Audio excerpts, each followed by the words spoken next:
Estar bem informado tem um custo. Não estar, custa muito mais. No prazo de 1 ano, Portugal decide o seu futuro em mais 2 eleições, autárquicas e presidenciais. O palco das eleições é aqui. Assine e garanta acesso a todos os conteúdos em observador.pt, agora com 40 € de desconto.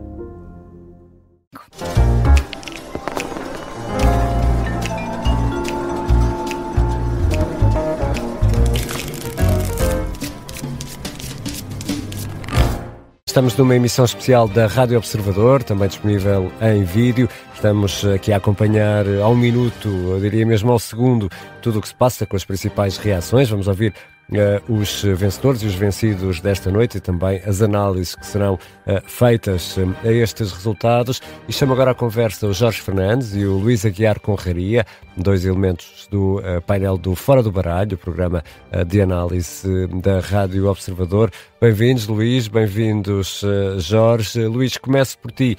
Alguma surpresa nestas primeiras projeções a que tivemos acesso ou não?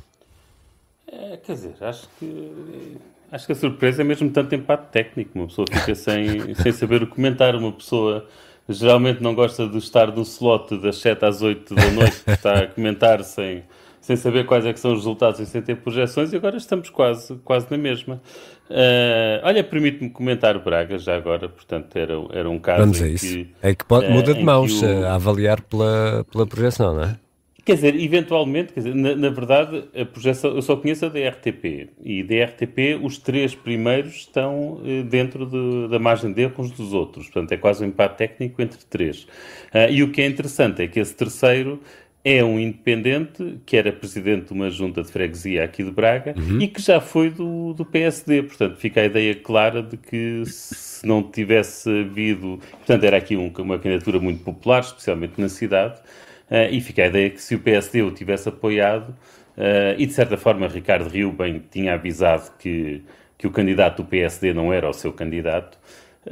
O Ricardo Rio, para quem não sabe, é o presidente da Câmara de Braga, que chegou agora ao fim dos 3 mandatos.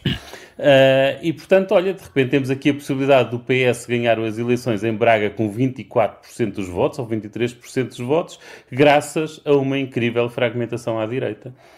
Onde temos o PAD, esse candidato independente, e depois temos o Chega e o Rui Rocha. Portanto, isso é daquelas situações em que se vê como a fragmentação, como o facto de haver um bloco ideológico muito forte, neste caso da direita em Braga, que deve ter quase 70% dos votos, não é suficiente para assegurar uma vitória à direita. Isto é um resultado a acontecer, é interessante. Deixa-me ver do ponto de vista político, não é? Se o Jorge Fernandes encontra alguma surpresa nestas primeiras projeções, ou pelo menos nestes primeiros resultados. Jorge, bem-vindo.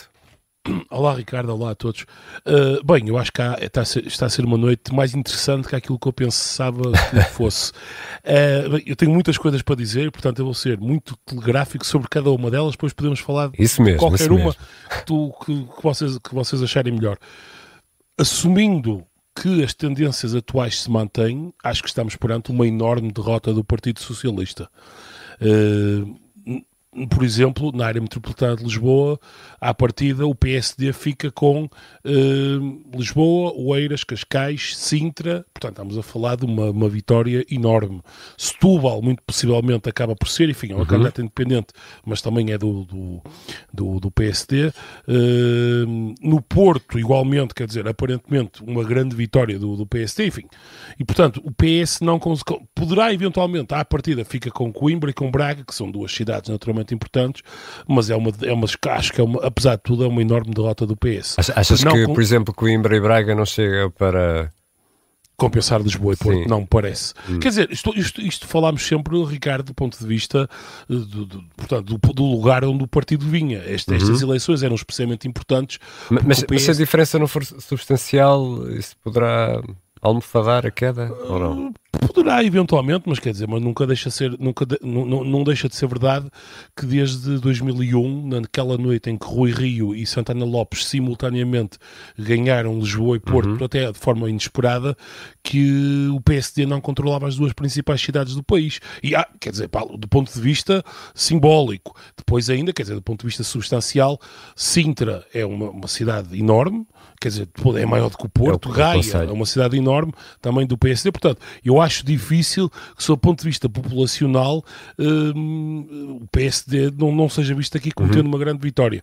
Inclusive, quer dizer, aqui há uns anos atrás, vocês devem se lembrar que houve uma grande discussão em Portugal, na altura de Rui Rio, etc., e das grandes vitórias de António Costa, que se falava até de uma certa ideia de ruralização do PSD, a ideia de que o PSD não conseguia penetrar portanto, no eleitorado urbano, etc. E aqui estamos a ver precisamente o oposto. Em segundo lugar... Sim. Diz. Deixa-me só terminar. Então, dá lá as tuas notas telegráficas, que é para chamar também Nuno Gonçalves de Costas e o Acho que o Chega está substancialmente abaixo daquilo que Ventura esperava. Pelo que está a aparecer, terá mais ou menos o equivalente àquilo que teve nas europeias de 2024, com destaque, eu gostava de destacar claramente o péssimo resultado de Pedro Pinto, que é líder parlamentar em Faro, Bruno Nunes em Louros, e pelo contrário, acho que é muito interessante que simbolicamente aquilo que vai sair provavelmente desta noite é que João Leão, que era o incumbente em Loures, que teve uma política e que foi muito polémica ao longo dos últimos meses, que é claramente uma política daquilo que se chama acumulação à direita de radical, digamos assim, e provavelmente vai esmagar em Loures naquele que será eventualmente até o resultado mais positivo do Partido Socialista numa área, numa Câmara Municipal da E depois Grande de ter Lisboa. causado grande incómodo no Partido Socialista. E depois, não é? exatamente, portanto, aparentemente isto é um sinal para o Partido Socialista que se calhar, digamos que a população de Loures, digamos assim, parece menos preocupada com certo tipo de políticas do que as elites do Partido Socialista. Enfim, independentemente daquilo que eu possa achar disto, isto é o que os resultados nos estão a mostrar. André Ventura mantém otimismo, diz que já conseguiu a Câmara de São Vicente, na Madeira, e poderá ainda conseguir Moita, Sesimbra e eventualmente Entroncamento. Luís Aguiar Correria, estavas a querer dizer algo quando foste, salvo seja, atropelado por Ventura. Eu estava aqui a queixar-me dos meus colegas comentadores, porque era quase um desabafo, porque os comentários são na base de a confirmar-se as projeções, então temos uma grande vitória do PSD ou uma grande derrota do PS, e eu vejo as projeções e o que eu vejo é as projeções a dar empates técnicos. Portanto, eu não consigo perceber como é que a confirmarem essas projeções há grandes vitórias, quando as projeções o que nos indicam é que não sabemos quem vai ganhar. Ou seja, a diferença do número de votos poderá ser essencial para fazer uma leitura. É demasiado cedo para opinar sobre estas coisas. Quer dizer, o caso Braga é um daqueles casos em que estava a falar em primeiro, em que três candidaturas diferentes podem ganhar, e portanto nesse aspecto estou aqui um bocadinho mais com o André Ventura do que com aqui os meus colegas. De facto, ainda é muito cedo. Não só aquilo que se sabe é muito incerto, como há imensas coisas que não se sabem. Se é verdade isto que André Ventura disse, isto são novidades, não é? Portanto, isto são notícias. Nós não tínhamos ouvido falar do Chega a ganhar onde quer que fosse.